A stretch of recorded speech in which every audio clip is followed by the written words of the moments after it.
suppose you have these two terms, a binomial of the form a plus or minus b, all raised to the power what? 3, okay?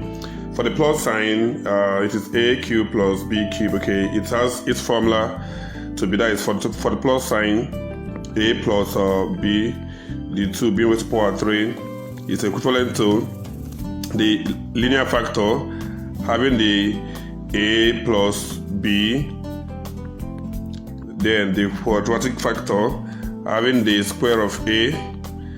Since the sign here is plus, the sign here we take what the form of what? Minus, okay? With the product of a and b to have a b, then sign here is always what? Plus, all right? B squared, okay?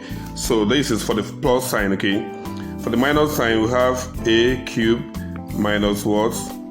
B cube, which is equivalent to, right? Let's go to the linear factor, that is a minus b, then the quadratic factor, that is a squared.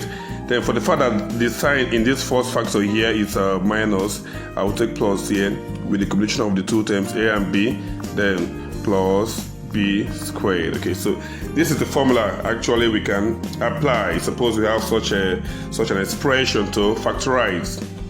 So do you see? Let me explain again. Let me start from a cube plus b cube. How we factorize it is, first of all, you form the linear factor or the binomial factor, okay? The one that contains two terms.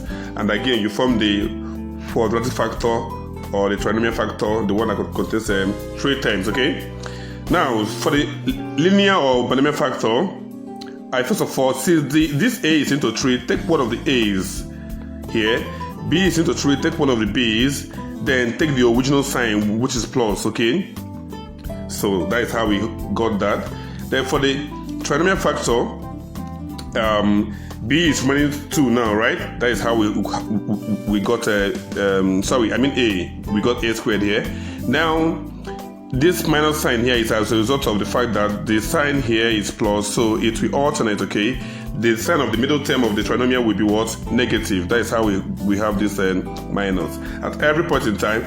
Then with the combination of the both terms, that is a and b, okay, to have this ab, then plus the remaining 2 b's is now b squared. The same thing goes here for the minus, that is a cube minus b cube. Now the first linear factor is taking one of the a's and one of the b's and the original sign, which is what? Minus. Again, for the trinomial factor, the remaining a is what? 2, that is a squared.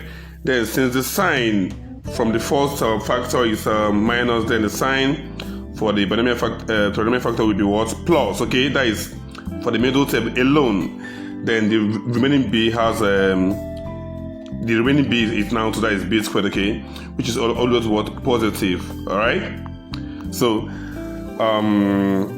here actually we say the sign here will be same sign, the sign here will be opposite sign or the alternate sign of plus, okay, or minus, depends, okay, and the sign here is always what? Positive, okay? So that is it.